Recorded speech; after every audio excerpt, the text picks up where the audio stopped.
ಚರ್ಚೆನ ಮುಂದುವರಿಸ್ತಾ ಹೋಗ್ತೀನಿ. S Lohith G, ಈ ಮೈಕ್ರೋ ಫೈನಾನ್ಸ್ಗಳ ವಿಚಾರ ಅಂತ ಬಂದಾಗ ಒಂದು ಈ ಬಡ್ಡಿಗೆ ಕಟ್ಟೋದ್ರಲ್ಲೇ ಸುಸ್ತಾಗ್ಬಿಡ್ತಾರೆ ಜನ. ಒಂದು ಇನ್ನೊಂದೇನಾಗುತ್ತೆ, ಈ ಫೋರ್ ಕ್ಲೋಜರ್ ಮಾಡುವಂತ ಸಂದರ್ಭದಲ್ಲೂ ಕೂಡ ಯಾವುದೇ ಇದು ಸಿಗೋದಿಲ್ಲ. ಒಟ್ಟಿಗೆ ಕಟ್ಟೋ ಅಂತ ಸಂದರ್ಭ ಬಂದ್ರು ಅದ್ರಲ್ಲಿ ಡಿಸ್ಕೌಂಟ್ಸ್ ಏನು ಸಿಗೋದಿಲ್ಲ. ಹೌದು, ಈಗ ಫೋರ್ ಕ್ಲೋಜರ್ ಅಂದ್ರೆ ಏನು ಅಂದ್ರೆ ಮೇಡಮ್, ಎಲ್ರಿಗೂ ಕೂಡ ಫೋರ್ ಕ್ಲೋಜರ್ ಕರೆಯಲ್ಲ ಅವರು. ಕರೆಕ್ಟ್. ಯಾರು ಕಟ್ಟಕ್ಕೆ ಆಗ್ತಿಲ್ವೋ ಅಥವಾ ಸತಾಯಿಸಿದಾರೋ ಆತನ ಸೆಟ್ಲ್ಮೆಂಟ್ ಅಂತ ಕರೀತಾರೆ. ಇಫ್ ದ ಸೆಟ್ಲ್ಮೆಂಟ್ ಈಸ್ 70,000 ಅಂತಿದ್ರೆ ಅದಕ್ಕೆ 20,000 ರೂಪಾಯಿ ನಾನು ಜಾಸ್ತಿ ಕಟ್ಟಬೇಕು. ಮತ್ತೆ ಆ 70,000 ನಾನು ಎಲ್ಲಿ ತಗೊಂಡ್ಬರ್ಲಿ ಬಡವ? C, concept of micro finance ಏನು? ಆ ಕಾನ್ಸೆಪ್ಟ್ ಏನು? ಬಡವನಿಗೆ ಸ್ವಲ್ಪ ಹಣವನ್ನು ಕೊಟ್ಟು ಅವನನ್ನ ಯಾವ್ದೋ ಒಂದು ಅವಶ್ಯಕತೆಗೆ ಇಮಿಡಿಯೇಟ್ ಆಗಿ ಸಿಗುವಂತ ನೆರವು ಅಲ್ವಾ? ವಾಟ್ ಇಸ್ ದಿ ಕ್ರೈಟೀರಿಯಾ ಏನು? ಸಿಬಿಲ್ ಬೇಕಾಗಿಲ್ಲ, ಯಾವುದೇ ರೀತಿ ಏನು ಬೇಕಾಗಿಲ್ಲ. ಬೇಕಾಗಿರುವಂತದ್ದು Aadhaar card, PAN card, whether is a citizen of this country or not, ಇಲ್ಲೇ ಅವನು ಇರ್ತಾನೋ ಇಲ್ವೋ ಅಂತ ಒಂದು ಬ್ಯಾಂಕ್ ಖಾತೆ ಇರ್ಬೇಕಾಗುತ್ತೆ.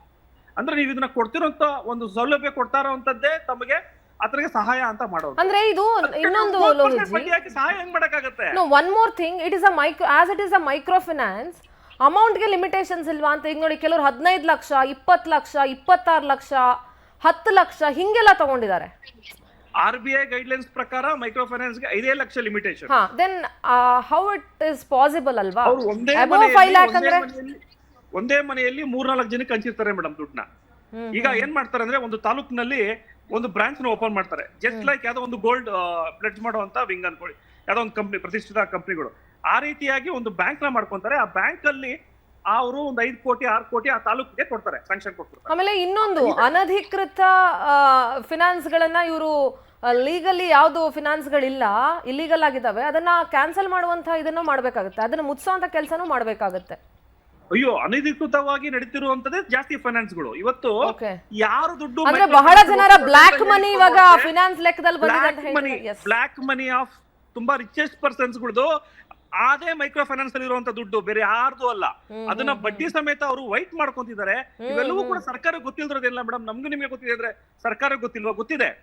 ಇದನ್ನ ಕಡಿವಾಣ ಹಾಕಕ್ಕೆ ಇವತ್ತು ತೋರಿಸಿರುವಂತ ಸುಗ್ರೀವಾಜ್ಞೆ ಖಂಡಿತವಾಗ್ಲೂ ವೆಲ್ಕಮಿಂಗ್ ಅಲ್ಲ. ಎಲ್ಲೋ ಒಂದ್ ಕಡೆ ಸದ್ಯ ನೋಡಿದ್ರಪ್ಪ ತಿರ್ಗೋ ಅನ್ನೋಂತ ಒಂದು ಸಮಾಧಾನ ಅಷ್ಟೇ. ಬಟ್ ಇನ್ನ ಅಚ್ಚುಕಟ್ಟಾಗಿ ಮಾಡ್ಬೋದಾಗಿತ್ತು. ಎಷ್ಟು ಚೆನ್ನಾಗಿ ಮಾಡ್ಬೋದಾಗಿತ್ತು ಅಂದ್ರೆ, ನೀವು ಮನೆ ಹತ್ರ ಹೋಗ್ದಿರಾಗೆ ಮಾಡ್ಬೋದು. ಯಾಕೆ ಮನೆ ಹತ್ರ ಹೋಗ್ಬೇಕು? ಒಂದ್ ನೋಟಿಸ್ ಕೊಡಿ. ಹೋದ್ರೂ ಕೂಡ ನೀವು ಯಾರನ್ನ ಕರೆಸ್ತಿದ್ದೀರಿ ಅನ್ನೋ ಅಂತದ್ದು ಗುರ್ತಿಡ್ಕೊಂಡು ಹೋಗ್ಬೇಕು. ನಿಮ್ಮ ಎಂಪ್ಲಾಯಿ ಹೋಗ್ಬೇಕಾಗತ್ತೆ. ಯಾರು ಔಟ್ಸೋರ್ಸ್ ಮಾಡ್ಕೊಂಡು ರೌಡಿ ಗುಂಡಗಳನ್ನ ಕಳಿಸಬಾರ್ದು. ಅವ್ರ ಸೌಲಭ್ಯವನ್ನ ನೋಡ್ಬೇಕಾಗತ್ತೆ. ಇಷ್ಟು ಸಮಯದಲ್ಲಿ ಹೋದಾಗ ಇಷ್ಟೇ ನಿಮಿಷ ಮಾತಾಡ್ಬೇಕಾಗತ್ತೆ. ಮಾತಾಡಿದಾಗ ಅವ್ರದ್ದು ಏನ್ ರೆಕಾರ್ಡಿಂಗ್ ಮಾಡ್ಕೊಳ್ಳಿ, ನೀವು ಮಾತಾಡೋದು ಅವ್ರು ಮಾತಾಡೋದು ಮಾಡ್ಬೋದಲ್ಲ, ವಿಡಿಯೋ ರೆಕಾರ್ಡಿಂಗ್ ಮಾಡ್ಬಿಡೋಣ. ಓಕೆ, ಎಸ್, ಮಾತಾಡ್ತೀನಿ ಲೋಹಿತ್ ಜಿ. ನಮ್ಮ ಜೊತೆಗೆ ಆರ್ಥಿಕ ತಜ್ಞರು ಸಚ್ಚಿದಾನಂದ ಶೆಟ್ಟಿ ಅವರು ದೂರವಾಣಿ ಸಂಪರ್ಕದಲ್ಲಿದ್ದಾರೆ. ಸರ್ ನಮಸ್ತೆ, ಕಾರ್ಯಕ್ರಮಕ್ಕೆ ಸ್ವಾಗತ.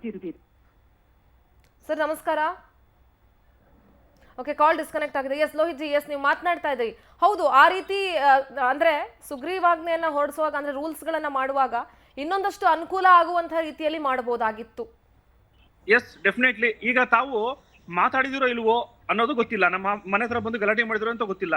ಕೆಲವರು ಸುಳ್ಳು ಕಂಪ್ಲೇಂಟ್ ಕೊಡ್ಬೋದು, ದೂರನ್ನ ಕೊಡ್ಬೋದು ಅಲ್ವಾ? ಸೊ ಹಾಗಾಗಿ ಕಂಪಲ್ಸರಿ ನೀವು ಯಾವಾಗ ರಿಕವರಿ ಮಾಡಕ್ ಹೋಗ್ತೀರಾ, ಒಂದು ಕ್ಯಾಮ್ರಾವನ್ನು, ಒಂದು ರೆಕಾರ್ಡಿಂಗ್ ನ ಪ್ರೊಸೀಜರ್ ಕಟ್ಟಕ್ಕಾಗಿಲ್ಲ, 3 ನೋಟಿಸ್ ಕೊಟ್ರಿ, ನೀವು ಕಟ್ಟಕ್ಕಾಗಿಲ್ಲ ಅಂತ ಹೇಳಿದಾಗ ಅವ್ರಿಗೆ ಯಾವ್ದೋ ರೀತಿ ಕಾನೂನಿಗೆ ನೀವು ಬಂದು ಅದನ್ನ ಕಟ್ಬೋದು ಅನ್ನೋ ಒಂದು ಲಾನ ತರಬಹುದಾಗಿತ್ತು. ಸಾಕಷ್ಟು ಜನರಿಗೆ ಮಾಡ್ಬೋದಾಗಿತ್ತು ಇಂತ ಒಂದು ಸುಗ್ರೀವಾಜ್ಞೆ. ಈಗ ಇದು ಇನ್ನೊಂದು ರೀತಿ ಯಾವ ರೀತಿ ಆಗತ್ತೆ ಅನ್ನೋದಾದ್ರೆ, ಈಗ ಜನನು ಇದನ್ನ ದುರುಪಯೋಗ ಪಡಿಸಿಕೊಳ್ಳುವ ಚಾನ್ಸಸ್ ಇರಬಹುದು. ಎಸ್, ಡೆಫಿನೆಟ್ಲಿ ಇರುತ್ತೆ, ಯಾಕಿಲ್ಲ. ಈಗ ನಾವು ಕೆಲವು ಒಳ್ಳೆ ನಿಜವಾಗ್ಲೂ ಕಷ್ಟದಲ್ಲಿರೋರ ಬಗ್ಗೆ ಮಾತಾಡ್ತಾ ಇದೀವಿ. ಅದನ್ನೇ ದುರುಪಯೋಗ ಪಡಿಸ್ಕೊಳ್ಳುವಂತದ್ದು ಅಷ್ಟೇ ಜನ ಇರ್ತಾರೆ. ಅಂದ್ರೆ ಇಂಥ ಒಂದು ಕಾನೂನು ಬಂತ, ಸರಿ ಬಿಡಿ, ಇವಾಗ ಸಾಲ ಮನ್ನಾ ಅಂತ ಬಂತು. ಸಾಲ ಕಟ್ಟೋ ಒಂದು ಶಕ್ತಿ ಇರೋಂಗೂ ಕೂಡ ಮನ್ನಾ ಆಗುತ್ತೆ. ಹೌದು, ಸಾಲ ಮನ್ನಾ ಅಂದಾಗ ಸಾಲ ಕಟ್ಟೋ ಇರೋನ್ಗೂ ಶಕ್ತಿ ಮನ್ನಾ ಆಗುತ್ತೆ. ಸೊ ಹಾಗಾಗಿ ನಾವು ನೋಡ್ಕೊಂಡು ಮಾಡ್ಬೇಕಾಗುತ್ತೆ. This is a law. Micro finance ನ ಇನ್ನ ತುಂಬಾ ದೊಡ್ಡ ಮಟ್ಟದಲ್ಲಿ ಡೆವಲಪ್ ಮಾಡಿ, ಮೈಕ್ರೋ ಫೈನಾನ್ಸ್ ಅವರು ಯಾವುದೇ ರೀತಿ ಹರಾಜ್ ಮಾಡ್ದಿರಂಗೆ ಬಡ್ಡಿ ದರವನ್ನ ಕಮ್ಮಿ ಮಾಡಿ, protection of micro finance and also the customer ಮಾಡಿ. ತಪ್ಪು ಮಾಡಿದ್ರೆ ಫಿನಾನ್ಸ್ ಕಂಪನಿಗೂ ತೊಂದರೆ ಆಗದ ರೀತಿಯಲ್ಲಿ, ಜನರಿಗೂ ತೊಂದರೆ ಆಗೋ ರೀತಿಯಲ್ಲಿ ಇವರು ಲಾ ಮಾಡ್ಬೇಕಾಗಿತ್ತು. ಅವಾಗ್ಲೇ ಅಲ್ವಾ ಎಕಾನಮಿ ಬೆಳೆಯೋದು ಅಥವಾ ಸೋಷಿಯಲ್ ಜಸ್ಟಿಸ್ ಬೆಳೆಯುವಂತದ್ದು ಮೇಡಮ್. ಈ ಎರಡನ್ನೂ ಕಾನ್ಸೆಪ್ಟ್ ಇಟ್ಕೊಂಡು ಮಾಡಿಲ್ಲ. ಏನೋ ಒಂದು ನೀವು ಹೋದ ಕಂಪ್ಲೇಂಟ್ ಕೊಡಿ ಅಂತಾರೆ. ಯಾರು ಕಂಪ್ಲೇಂಟ್ ಕೊಡ್ತಾರೆ ಮೇಡಮ್? 3 ವರ್ಷ ಶಿಕ್ಷೆ ಕೊಡ್ತಾರೆ. ನಾನು ಇನ್ನೊಂದು ಹೇಳಿಲ್ಲ, ನಾನು ಎಲ್ಲಾ ಪೊಲೀಸ್ ಅವ್ರಿಗೂ ಅಂತ ಹೇಳಲ್ಲ. ನಾನು ಕಂಪ್ಲೇಂಟ್ ಕೊಟ್ಟ ತಕ್ಷಣ ಪೊಲೀಸ್ ಸ್ಟೇಷನ್ ಅಲ್ಲಿ ಕಂಪ್ಲೇಂಟೇ ತಗೊಳಲ್ಲ. ಫಸ್ಟ್ ಆಫ್ ಆಲ್ ಬಹುತೇಕ ಕಡೆ ತಗೊಳ್ಳೋದು ಇಲ್ಲ. ಮತ್ತೆ ಈ ಪೊಲೀಸ್ ಸ್ಟೇಷನ್ಗೂ ಕೂಡ ನಾನು ಧೈರ್ಯವಾಗಿ ಹೇಳಬಲ್ಲೆ, ಪೊಲೀಸ್ಗೂ ಕೂಡ ಆ ಬ್ಯಾಂಕಿನ ಫೈನಾನ್ಸ್ಗಳಿಗೆ ತಿಂಗಳ ಎಷ್ಟು ಹೋಗುವಂತದ್ದು ಕೂಡ ಮಾಡ್ಕೊಂಡಿರ್ತಾರೆ. ಅವ್ರಿಗೆ ಏನೋ ಒಂದು ಪೊಲೀಸ್ ಸ್ಟೇಷನ್ ಅಲ್ಲಿ ಯಾವ್ದೋ ಒಂದು ಫೋಟೋನೋ, ಒಂದು ವಾಲ್ ಕ್ಲಾಕೋ, ಅಥವಾ ಯಾರೋ ಒಂದು ಗಾಡಿನೋ ಏನೋ ಒಂದು ಮೈಕ್ರೋ ಫೈನಾನ್ಸರ್ ಕೊಟ್ಟಿರ್ತಾರೆ. ಯಾಕೆಂದ್ರೆ ರಿಕವರಿ ಹೋದಾಗ ಈ ರೀತಿ ಕಂಪ್ಲೇಂಟ್ ಆಗ್ಬಾರ್ದು ಅಂತ ಹೇಳಿ. ಇವತ್ತು ಲಾಭ ಯಾರಿಗೆ ಅಂದ್ರೆ ಪೊಲೀಸರಿಗೆ. ಆ ತಾಲೂಕಿನಲ್ಲಿ ಇರುವಂತ ಪೊಲೀಸುಗಳಿಗೆ ಮೈಕ್ರೋ ಫೈನಾನ್ಸ್ಗಳು ಚೆನ್ನಾಗಿ ಇಟ್ಕೊಬೇಕು ಅಂತ ಹೇಳಿ ಅವ್ರಿಗೆ ಪಾರ್ಟಿ ಕೊಡುವಂತದ್ದು, ಕುಟುಂಬಕ್ಕೆ ಏನೋ ಕೊಡುವಂತದ್ದು, ಆ ಕೆಲಸಗಳನ್ನ ಮಾಡ್ತಾರೆ. ಇವೆಲ್ಲವೂ ಮಾಡ್ತಿರೋದು ಯಾವುದು? ಈ ಕಾನೂನಿನಿಂದ ಸುಗ್ರೀವಾಜ್ಞೆ ಕಳಿಸಿರೋದ್ರಿಂದ ಸರ್ಕಾರ ಈ ಭ್ರಷ್ಟಾಚಾರವನ್ನು ಕೂಡ ಅಭಿವೃದ್ಧಿ ಮಾಡೋ ರೀತಿ ಆಯ್ತು. ಹಾಗಾಗಿ ನಾನು ಹೇಳುವಂತದ್ದು ಏನಂದ್ರೆ, ಯಾವ್ದೋ ಒಂದು ಸುಗ್ರೀವಾಜ್ಞೆ ಅಂತ ದೊಡ್ಡ ಮಾತಾಯ್ತು. ಸುಗ್ರೀವಾಜ್ಞೆ ಅಂತದ್ದು ಏನು? ಜನರ ಪ್ರೊಟೆಕ್ಷನ್, ಅದು ಇದು ಎಕಾನಮಿ ಅಷ್ಟೇ. Micro finance is wonderful. ಅದು ಒಂದು ಒಳ್ಳೆ ಎಕಾನಮಿ. ಏನು ಬುಕ್ ಅಲ್ಲಿ ಇದೆಯೋ ಅದೇ ರೀತಿ ಮಾಡಿದ್ರೆ ಎಷ್ಟೋ ಬೆಳವಣಿಗೆ ಆಗ್ತವೆ. ಅದನ್ನು ಕೂಡ ಪ್ರೊಟೆಕ್ಟ್ ಮಾಡಿ, ಇದನ್ನು ಕೂಡ ಪ್ರೊಟೆಕ್ಟ್ ಮಾಡೋದು ಬಿಟ್ಟು ಜನರನ್ನ ಎಲ್ಲೋ ಒಂದ್ ಕಡೆ ದಾರಿ ತಪ್ಪಿಸಿ ನಿಮ್ಗೆ ಬಂದ್ರೆ ಹಿಂಗ್ ಮಾಡ್ತೀವಿ ಅಂತ ಹೇಳಿ ಅದರಿಂದ ಲಾಭ ತಗೊಳ್ಳೋದು ಎಷ್ಟೋ ಜನ ಆಗ್ಬಿಟ್ರು. ಅದೇ ಇದು ಒಂದ್ ಕಡೆ ಈ ಕಡೆ ಜನರಿಗೂ ಕಂಪ್ಲೀಟ್ ಆದಂತಹ ಸೇಫ್ಟಿ ಸಿಕ್ಕಂಗಲ್ಲ, ಅಥವಾ ಮೈಕ್ರೋ ಫಿನಾನ್ಸ್ಗೂ ಸೇಫ್ಟಿ ಸಿಕ್ಕಂಗ, ಅಂದ್ರೆ ಅದರ ಬೆಳವಣಿಗೆಗೂ ಒಳ್ಳೆ ಹಾದಿ ಆದಂಗ ಅಲ್ಲ ಇದು ಅಂತ ಹೇಳಿ. ನಮ್ಮ ಜೊತೆಗೆ ಆರ್ಥಿಕ ತಜ್ಞರು ಸಚ್ಚಿದಾನಂದ ಶೆಟ್ಟಿ ಅವರಿದ್ದಾರೆ. ಸರ್ ನಮಸ್ತೆ, ಕಾರ್ಯಕ್ರಮಕ್ಕೆ ಸ್ವಾಗತ. ನೋಡಿ, ವಿಷಯ ಅಂತ ಹೇಳಿದ್ರೆ, ಈ ರಿಸರ್ವ್ ಬ್ಯಾಂಕ್ ಆಫ್ ಇಂಡಿಯಾದ ಮಾರ್ಗಸೂಚಿಗಳು ಉಂಟಲ್ಲ, ಹಲೋ ಹೇಳಿ ಸರ್, ಹೇಳಿ. ಅದನ್ನು ಮೀರಿ ಸಾಲದ ವಹಿವಾಟು ನಡೆಸುವಂತ ಈ ಮೈಕ್ರೋ ಫೈನಾನ್ಸ್ ಸಂಸ್ಥೆಗಳು ಉಂಟಲ್ಲ, ಅವುಗಳ ವಿರುದ್ಧ ಕಠಿಣ ಕ್ರಮ ಜರುಗಿಸುವಂತಹ ದಿಟ್ಟ ನಿಲುವನ್ನು ಈ RBI ಮತ್ತು ರಾಜ್ಯ ಸರ್ಕಾರ ಪ್ರದರ್ಶಿಸಬೇಕೀಗ ಅಷ್ಟೇ. ಹೌದಾ ಅಲ್ವಾ? ಮತ್ತೆ ಈ ಬಡವರು ಮತ್ತು ದುಡಿಯುವ ವರ್ಗದ ಜನರಲ್ಲಿ ಒಂದು ಉಳಿತಾಯ ಮನೋಭಾವನೆಯನ್ನು ಉತ್ತೇಜಿಸುವಂತಹ ಪರಿಕಲ್ಪನೆಗಾಗಿ ಮತ್ತು ತುರ್ತು ಅಗತ್ಯಗಳಿಗೆ ಸಾಲ ಪಡೆಯಲಿಕ್ಕೆ ನೆರವಾಗುವಂತಹ ಒಂದು ಉದ್ದೇಶದಿಂದ ಈ ಮೈಕ್ರೋ ಫೈನಾನ್ಸ್ ಸಂಸ್ಥೆಗಳು ಆರಂಭ ಆದದ್ದು ಅಲ್ವಾ? ಈಗ ಅವು ಯಾವುದಕ್ಕೆ ಪ್ರಾರಂಭವಾಗಿದ್ದೇವೋ ಅದರ ವೆರಿ ಬೇಸಿಕ್ ಪ್ರಿನ್ಸಿಪಲ್ ಈಗ ಮಾಯ ಆಗ್ತಾ ಇದೆ ಅಲ್ವಾ? ಈಗ ಬ್ಯಾಂಕ್ಗಳ ಜೊತೆ ಯಾರಿಗೆ ಸಂಪರ್ಕ ಸಾಧಿಸಿ ವಹಿವಾಟು ನಡೆಸಲಿಕ್ಕೆ ಆಗುದಿಲ್ವೋ ಮತ್ತು ದುರ್ಬಲ ವರ್ಗಗಳನ್ನು ಗುರಿಯಾಗಿಸಿಕೊಂಡು ಈ ಆರಂಭವಾದಂತಹ ಈ ಸಂಸ್ಥೆಗಳು ಆರಂಭದಲ್ಲಿ ಏನ್ ಮಾಡಿದಾವ ಅಂತೇಳಿ ಹೇಳಿದ್ರೆ, ಈ ಆರೋಗ್ಯಕ್ಕೆ, ಶಿಕ್ಷಣಕ್ಕೆ, ಮದುವೆ ವೆಚ್ಚ ಭರಿಸುವಂತಹ ತೀರಾ ಅಗತ್ಯಗಳಿಗೆ ಸಾಲ ಕೊಡ್ತಾ ಇದ್ವು ಅಲ್ವಾ? ಈಗ ಅವುಗಳು ಬೇಕಾಬಿಟ್ಟಿಯಾಗಿ ಬ್ಯಾಡದಿದ್ದಕ್ಕೂ ಅವುಗಳು ಸಾಲ ಕೊಡ್ತವೆ. ಅದಕ್ಕೆ ಸಾಲದ ಒಂದು ಮಿತಿ ಇತ್ತು, ಆ ಮಿತಿಯನ್ನು ಮೀರಿ ಕೊಡ್ತಾ ಇದ್ದಾರೆ. ಮತ್ತು ಒಂದು ಕಂಪನಿಯಲ್ಲಿ ಅಲ್ಲ, ಹಲವಾರು ಕಂಪನಿಯಲ್ಲಿ ಕೊಡ್ತಾ ಇದ್ದಾವೆ. ಮತ್ತು ಇದನ್ನು ಸಾಲ ತೆಗೆದುಕೊಳ್ಳುವವರು ಕೂಡ ಮಿಸ್ಯೂಸ್ ಮಾಡ್ತಾ ಇದ್ದಾರೆ, ಮತ್ತೆ ಕೊಡುವವರು ಕೂಡ ಮಿಸ್ಯೂಸ್ ಮಾಡಿ ಬೇಕಾಬಿಟ್ಟಿಯಾಗಿ ಬಡ್ಡಿ ಹಾಕ್ತಾ ಇದ್ದಾರೆ. ಹೌದಾ ಅಲ್ವಾ?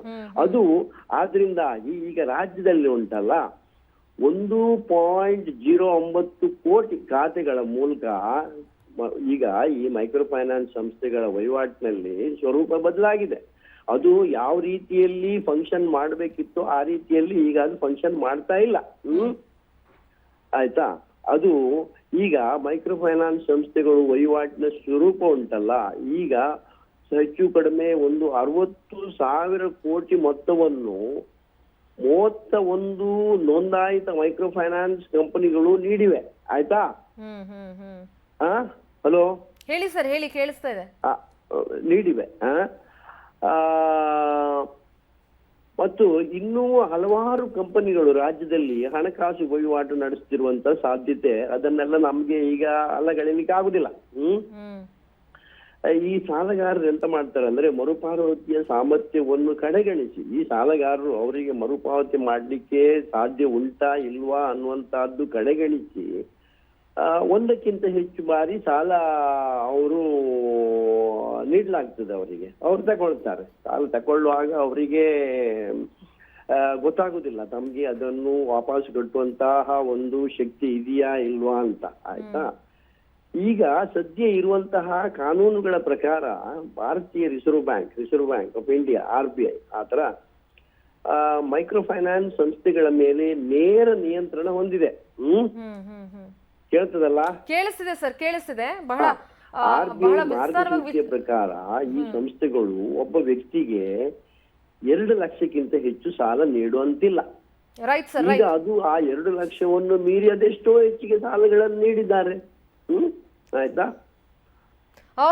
ವಿತರಣೆಯಲ್ಲಿ ಮಾತ್ರ ಅಲ್ಲ, ಈ ವಸೂಲಾತಿಯಲ್ಲಿಯೂ ಕೂಡ ಉಂಟಲ್ಲ, ಈ ಸಂಸ್ಥೆಗಳು ಈ ಕಾನೂನು ಬಾಹಿರ ಮಾರ್ಗಗಳನ್ನು ಅನುಸರಿಸ್ತಿವೆ. ಕಾನೂನು ಬಾಹಿರ ಅಂದ್ರೆ ಆಕ್ಚುಲಿ ಬಹಳ ಶೋಚನೀಯವಾದಂತ ಪರಿಸ್ಥಿತಿ ಎಸ್ ಸರ್, ರೈಟ್. ಅದು. Sachchidananda sir, I am running out of the time. I need to wind up sir. Thank you so much ಕಾರ್ಯಕ್ರಮದಲ್ಲಿ ಭಾಗಿಯಾಗಿ ಒಂದಷ್ಟು ವಿಚಾರಗಳನ್ನ ತಿಳಿಸ್ಕೊಟ್ಟಿದ್ದಕ್ಕಾಗಿ.